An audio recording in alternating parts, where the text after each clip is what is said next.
자, 두 번째 시간 또 시작합니다. 지금 제가 강의하는 중에도 지금 여기 이제 우리 이곳 거주민들 미국 사람들이 이렇게 저를 보면서 이제 지나가고 있어요. 뭐 제가 얼굴이 두껍기 때문에 그런 건 상관 안 하고 여기서 뭐 이상한 말로 떠드니까 사람들이 재밌게 이제 보면서 지나가는데 하여튼 이 베네치아라고 하는 도시는 이제 미국 사람들 중에 이렇게 백인들이 많이 사는 곳이고요. 이제 저희 가지고 있는 이제 말레오라는 곳은 이제 흑인 도시에서 흑인 분들이 이제 많고, 그런데 이 베네치아만 그냥 바로 차 타고 한 10분 거리만, 15분 하여튼 넘어오면 그렇게 분위기가 바뀌어요. 그래서 이제 지금 카메라가 지금 넘어지려고 하는데, 자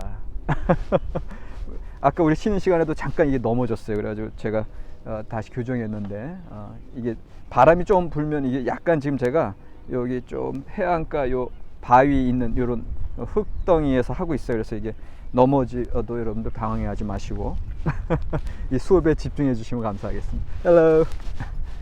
자, 지금 제가 설명하려고 하는 것은 신명기와 전승이라는 이 책이에요. 신명기와 전승이라는 이 책의 3장 부분입니다. 3장에 보면 신명기의 성격과 신명기 배후의 전승이다, 이런 단원이 있어요. 이 부분과 그 다음에 이 책이 이제 6장으로 넘어가면 제 6장에 신명기와 신명기적 역사가가 있어요. 그래서 3장은 신명기의 성격에 대해서 쭉 살펴보는 거고, 6장은 신명기와 신명기적 역사가, 신명기적 역사서와의 관계성을 보는 거니까 이 부분들을 한번 쭉 같이 기존의 학자들이 여기에 대해서 어떻게 연구해 왔나, 이런 요 시간은 조금 이제 이론적인 설명인데 되도록이면 여러분들 이해하기 쉽게 그렇게 좀 간단하게 좀 말씀을 좀 드리려고 합니다. 먼저 이 3장 77쪽이에요. 요 책의 77쪽인데 3장 신명기의 성격과 신명기 배후의 전승이다, 이렇게 되어 있습니다. 여기에서 이제 주로 얘기하는 건 뭐냐면 신명기의 저작 연대, 그러니까 창출 레민신 중에서 그 신명기의 저작 연대가 언제쯤이겠느냐, 그 다음에 어디서부터 기원했겠느냐, 그 다음에 어떤 저자가 신명기를 기록했겠느냐, 이 소리입니다.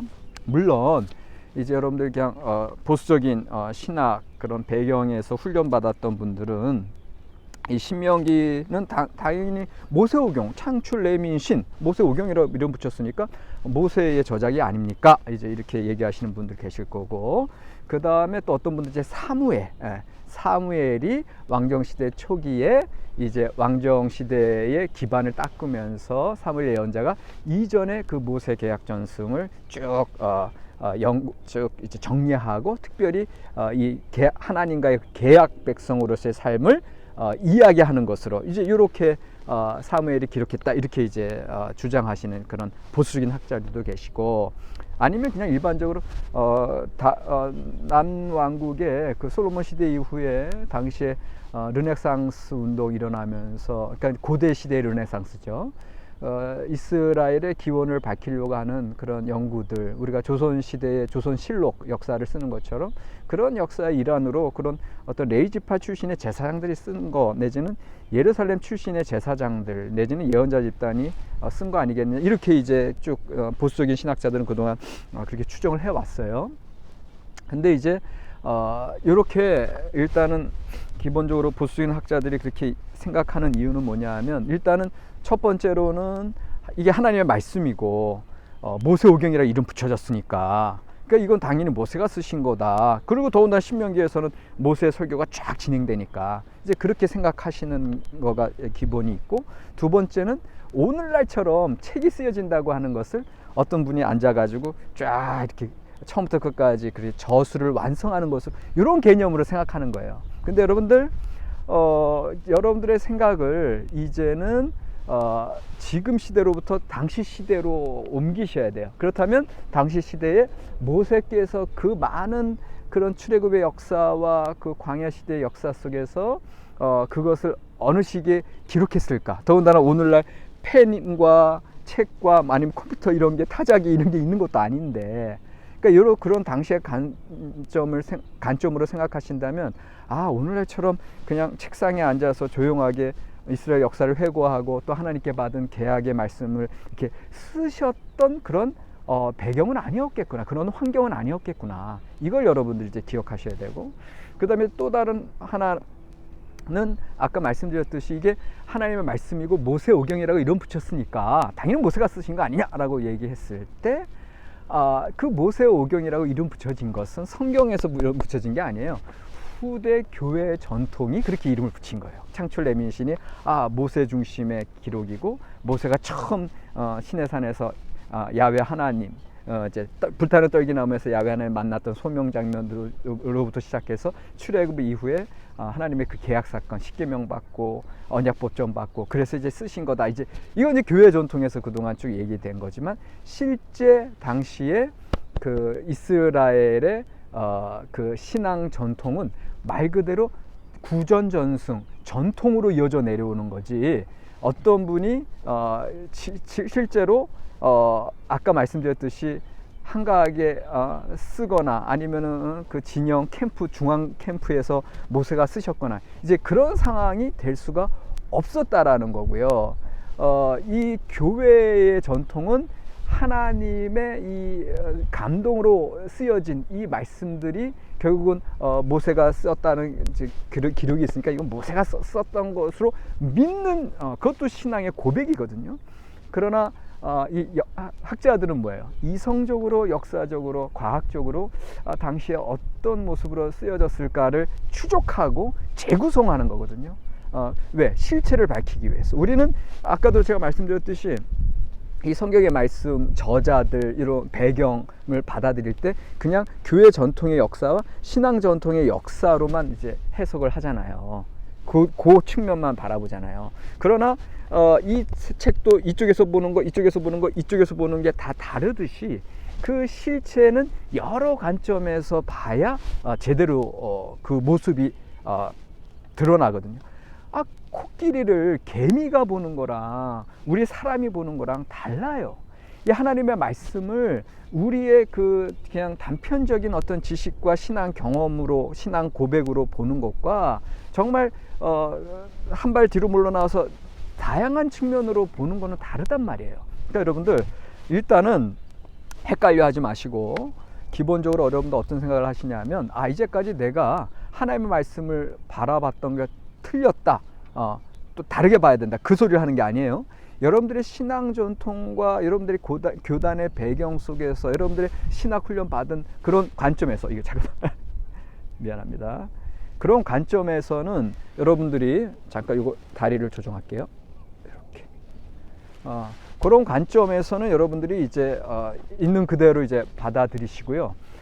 그냥 나의 신앙 고백으로 그렇게 가시는데, 단지 이번 학기에 안건조 교수에게 이 신학 수업, 신명기 사가의 신명기 역사서의 연구, 이 공부를 통해서는 좀 여러분들의 마음을 여세요.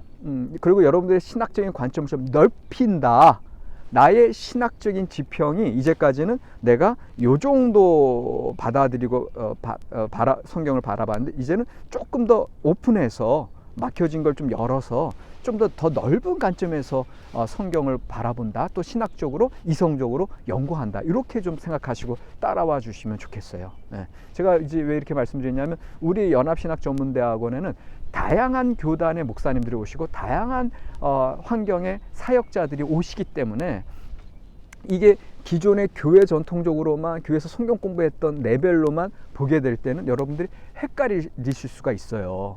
그러나 우리가 공부한다고 하는 것은 우리의 지평이 확장되는 거거든요. 우리의 경계가 넓어지는 거거든요. 그러니까 그런 면에서 내가 나의 신앙의 본질은 늘 붙들고 계시고요, 그거를 변화시키라는 말이 아니에요. 나의 신앙의 고백은 늘 있으시지만 그 신앙의 고백을 이 세상과 연결시키려고 했을 때는 이 신학적인 경계 확장이 훨씬 더 설명을 잘 할 수가 있고, 여러분들의 신앙이 오히려 더 힘있게 탄탄한 기반에서 지낼 수 있는 거다, 이렇게 기억해 주시고요.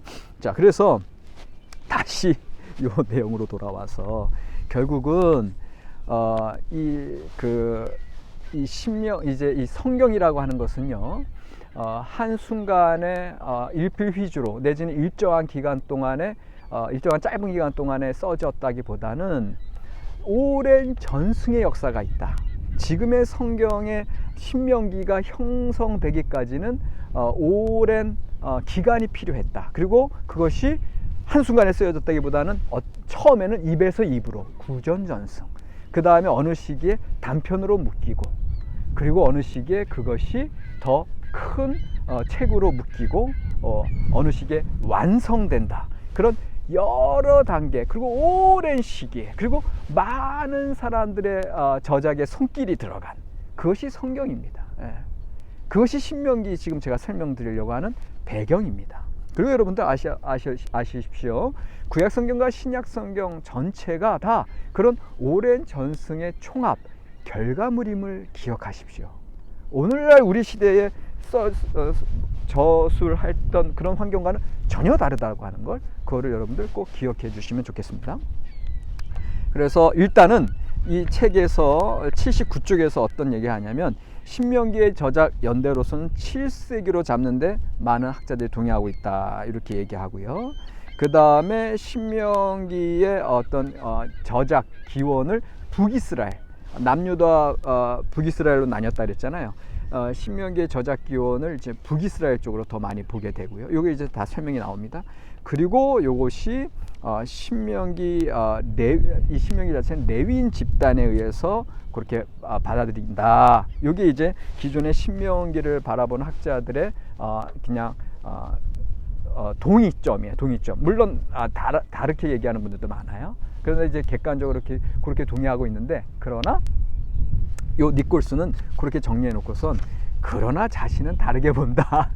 이걸 얘기하고 싶어 하는 거예요. 그러니까 여러분들 일단 신명기가 기본적으로 학자들은 7세기쯤 완성이 됐고, 그 다음에 오히려 남유다보다는 북이스라엘 기원이고, 그 다음에 레위인 집단에 의해서 완성이 됐다. 이렇게 이제 바라본다면, 이 니콜슨이 하는 얘기는 이제 결론부터 먼저 얘기하면, 니콜슨은 오히려 신명기가 7세기에 딱 완성됐다고 보기는 어렵다. 그 이후 시기에 여전히 좀 개정과 보완의 작업이 있었다라는 걸 얘기하고 싶어하고, 그 다음에 두 번째로 신명기가 북이스라엘 기원설은 대체적으로 받아들일 수 있으나, 단지 북이스라엘에서만 내려온 것이 아니라 여전히 남유다에서의 어떤 그런 사람들의 손길이 합쳐진 거다. 요거를 좀 얘기하고 싶어 하고요. 그러니까 다 이제 이거는 학자들의 그냥 논쟁이에요. 학자들의 논쟁인데, 이걸 여러분들 들으셨을 때 여러분들이 어느 쪽 이야기가 더 합당한지, 이거는 여러분들이 이제 판단하시는 거고요.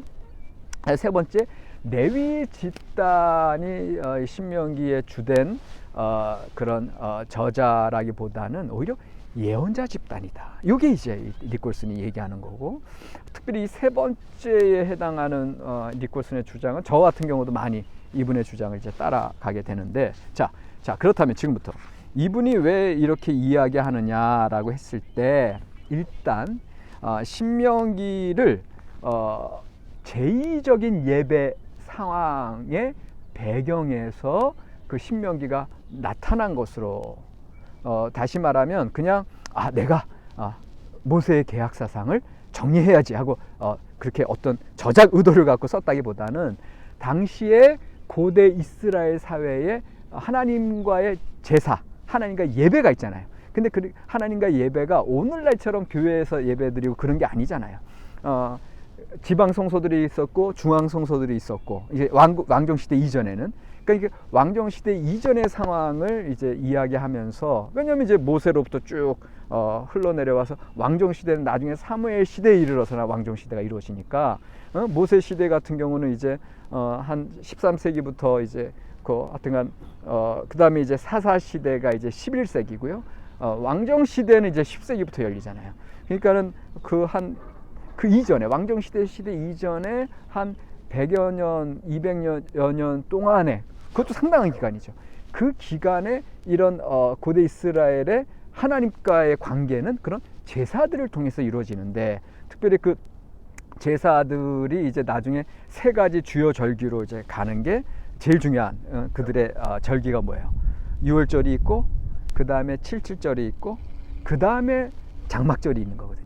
근데 그 중에 요 니콜슨이 생각하는 제일 중요한 절기는 장막절이란 말이에요. 장막절은 오늘날로 얘기하면 추수감사절 같은 거죠. 그래서 가을에 들리는 그런 추수에 대해서 감사함으로 하나님께 예배드리는 그런 그것이 이제 이들은 뭐예요?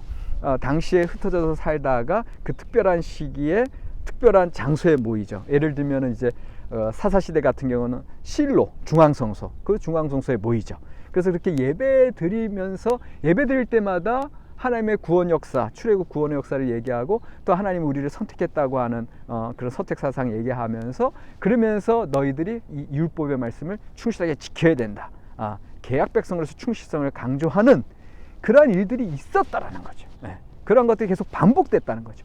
그것이 반복되면서 자연스럽게 이 신명기에 나타난 그 모세의 설교의 형식으로 이 신명기가 기록되었을 것이다 라고 얘기하는 거죠. 그러니까는 사실 요 제의적인 배경을 이야기하는 것이 상당히 중요합니다. 구약 성경을 이해하는 데 있어서. 왜? 시편 같은 경우도요, 여러분들, 이 시편도 사실은 그런 예배, 제의적인 환경을 통해서 나타나는 거거든요. 그러니까는 그런 면에서 그 저작 배경, 저작 환경이 그런 예배를 통해서 그것이 나타났다. 이거를 꼭 기억해 주세요. 왜? 아까 말씀드렸듯이 오늘날처럼 무슨 책이 필요하다, 배움을 통해서 배움을 위해서는 이런 교육적인 책이 저술돼야 되니까 썼다라기보다는 그들의 실제 삶의 상황에서 특별히 하나님과의 관계를 중시하는 그런 이벤트, 이게 이제 제의, 제사, 그리고 그 제2 예배 중에 제일 중요했던 요 장막절, 수장절이라고도 하고 초막절이라고도 하고, 요것이 너무 중요하게 작용했는데 왜 그 다른 세 가지 절기 중에 이 장막절을 또 더 중시 얘기하느냐 하면은 사실은 요것이 언약갱신제랑 같이 이루어졌다는 거죠. 그러니까 이스라엘 백성도 이스라엘의 그 달력을 보면은 이 가을이 신년이 시작되는 또 그런 계절이랑 같거든요. 그러니까 이 장막절을 지키면서 한 해의 하나님의 축복을 얘기하고, 그러나 이제 이 추수가 끝나고 이게 어느 정도 이제 겨울이 우리나라처럼 있는 건 아니지만 어쨌든 그런 모든 파종이 끝나고 이제 다른 것들이 이제 그냥 추수가 이제 더 이상 이루어지지 않는, 그래서 겨울 동계 계절로 들어가면서 모든 게 이제 감추어질 때, 모든 이제 생명력이 없어지는 것처럼 여겨질 때 다시금 하나님과의 계약 관계를 그들이 갱신함으로 이제 봄에 새롭게 일어나는 하나님의 그 먹이시는 역사, 추수의 역사를 바라보면서 언약갱신제가 일어나거든요. 이것이 주로 이제 세겜에서 이제 이루어지게 되는데, 세겜의 언약갱신제, 이게 이제 여호수아 24장에서 대표적으로 나타나는 거고요. 그러니까 이런 절기들을 통해서 하나님이 우리 백성을 구원하시고 우리를 계약 백성으로 부르셨다고 하는 것들이 계속 갱신되었다는 거죠. 1년에 한 번씩. 그리고 이것을 중심으로 이 신명기의 말씀들이 써졌다. 요거를 이제 얘기하는 게 이제 니콜슨의 이제 사상이 됩니다. 그런데 이 니콜슨이 그렇게 얘기하면서 특별히 이제 이 신명기에 들어와 있는 사상의 중요성을 어떻게 검토하냐 하면은, 사실은 이 니콜슨은 이 이전에 그 폰나드라는 학자가 그 이스라엘 백성들에게 있어서 중요한 절기가 요 언약갱신 축제와 더불어서 이 수장절에서 이루어지는 그런 언약갱신, 그런 세겜에서의 축제뿐만 아니라 그 폰나드는 또 다른 축제를 하나 더 얘기해요. 그것이 길갈에서 열렸던 77절입니다. 그리고 길갈에서 열렸던 77절은 특별히 뭘 더 기념하냐 하면은, 하나님께서 그 이스라엘 백성들을 이제 쭉 구원하셔서 시내산에서 하나님과 계약 관계에 들어갔던 그거를 더 중시 여기는 게 이제 77절이고, 그러니까 푼나드 얘기예요. 푼나드 그 77절을, 길갈에서 열렸던 77절을 더 중요하게 함께 얘기하고, 푼나드는 단지 요 언약갱신 축제가 너무 중요한데 그 언약갱신 축제를 가만히 봤더니 거기에서 이야기되는 것은 출애굽 전승들은, 출애굽과 가나안 정복 전승은 얘기가 됐다는 거예요. 그게 이제 신명기 26장의 소역사 신조라고 하는 데서 나타나는 건데, 거기를 보면은 그러니까 이제 학자들이 무슨 얘기를 하는 거냐면 그 언약갱신 축제, 그 수장절에 이루어졌던 축제에서는 하나님이 이스라엘을 애굽으로부터 구원하셨다고 하는 사실, 그리고 광야 생활 내내 인도하셨다는 사실, 그리고 가나안에 들어가서 가나안에서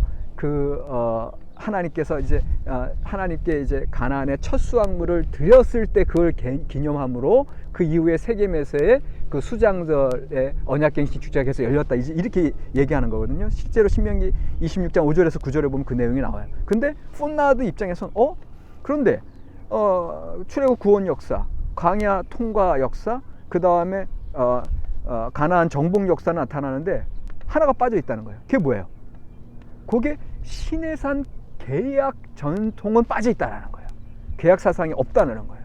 그러니까 단지 구원과 가나안 정복 그 전승들은 이 모세 그 언약갱신 축제 세겜에서 그거는 있었는데 왜 다른 정말 이스라엘 백성들의 중요한 시내상 계약 사상은 안 들어가 있느냐, 이거를 이제 푼나드가 보면서 봤더니 이게 다른 축제에서 연유된 것들, 다시 말하면 그 각각의 전승들을 기념하는 다른 축제가 있었다라고 하는 거를 이제 푼나드가 추론해내죠.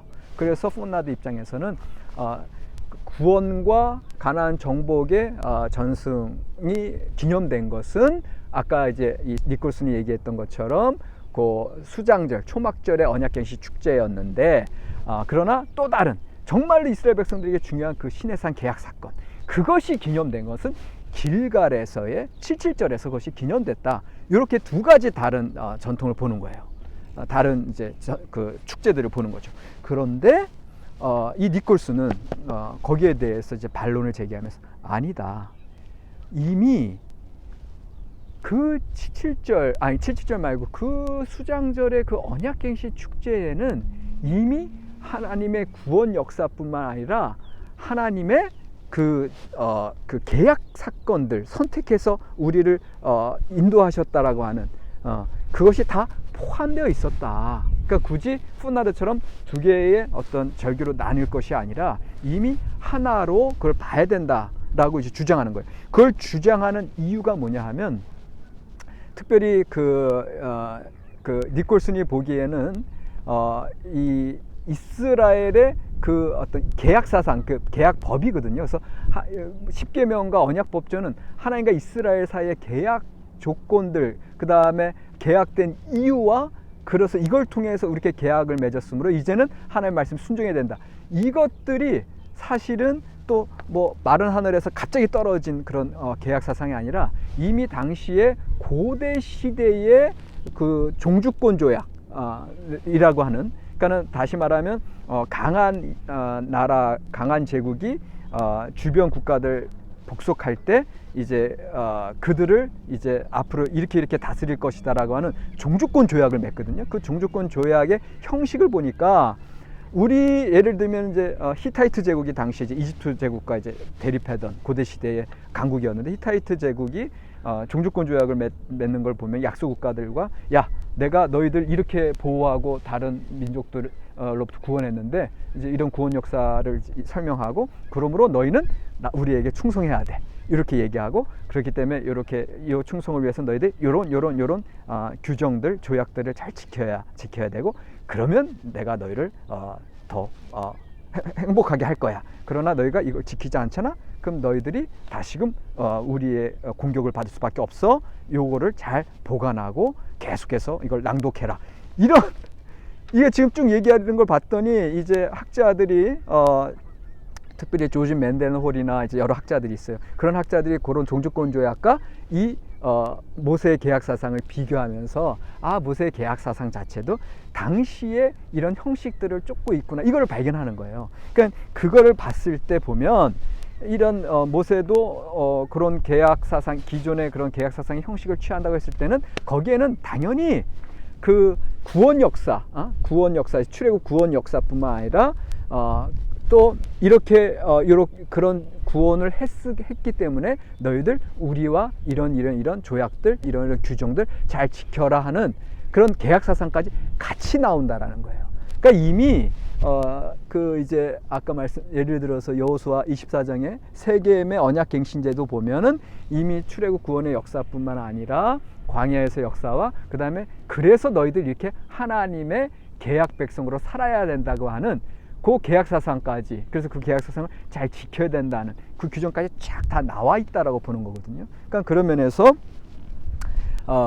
이제 이 니콜슨이 얘기하는 것은 요 신명기 자체는, 이 신명기 자체의 그 배경, 저작 배경에서는 이런 출애굽 구원 사상과 그 다음에 시내산 계약 사건이 이미 하나로 나와 있는 그 초막절, 그 언약갱신 축제를 계속해서 기념함으로 그것을 이스라엘 백성들에게 중요한 중심 사상들을 써 내려갈 때 이 신명기가 나왔다, 이렇게 얘기하는 거예요. 그래서 구체적으로 여기 이제 책에 보면은 그 신명기가 그런 성격을 가지고 있다라고 하는 것을 신명기의 내용 구조를 통해서 이분이 설명하시는데, 89쪽에 보면 그 신명기의 구조 자체가 벌써 그 구속 역사, 출애굽 구원 역사, 구속사죠.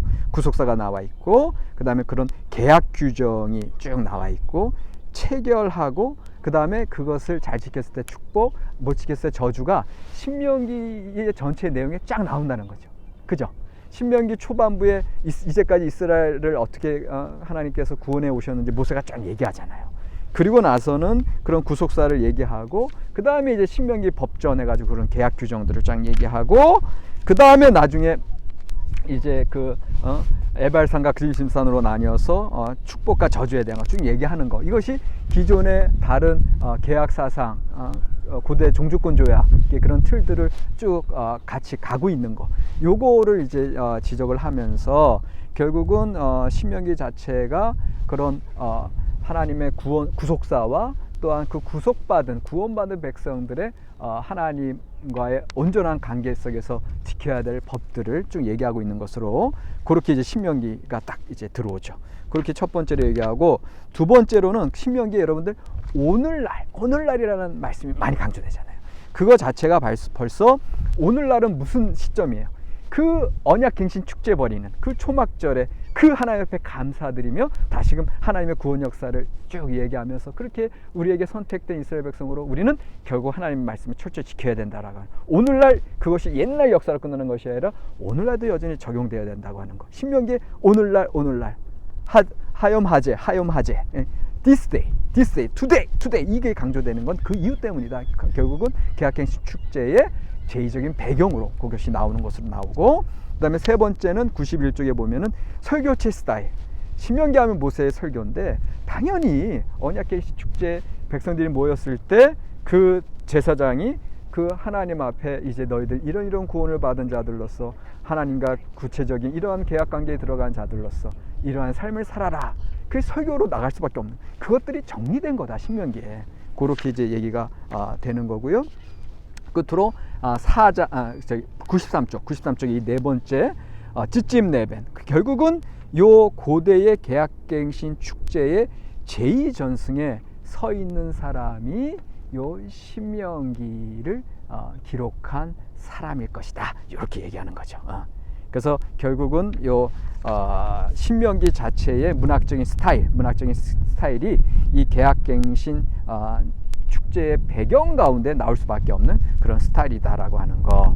그래서 이 계약갱신 축제야말로 93쪽에 어떤 제의적 집례자가 신성법 디바인 로우를 공부하는 과정에서 이 법의 중요성을 납득시키기 위하여 설교자처럼 회중의 마음과 양심에 호소해야 할 책임이 있었던 그런 축제였고, 그런 축제의 내용들이 기록이 단편 되다가 이제 신명기로 이렇게 발전한 것이다, 이렇게 보고 있습니다. 자, 신명기의 그 어떤 저작 배경에 대해서 말씀드렸고, 요 이제 두 번째 시간 여기까지 마치고 세 번째 시간에 가서 그 신명기 배후의 전승에 대해서, 신명기 이제 신명기적 사상의 특징들을 좀 말씀드리면 오늘 끝날 것 같은데, 자, 오늘 이제 출결 과제는 요 두 번째 시간에 좀 내드리려고 하는데, 제가 잠깐 설명해 드린 것처럼 신명기가 제의적인 배경에서 써졌다라고 하는 거,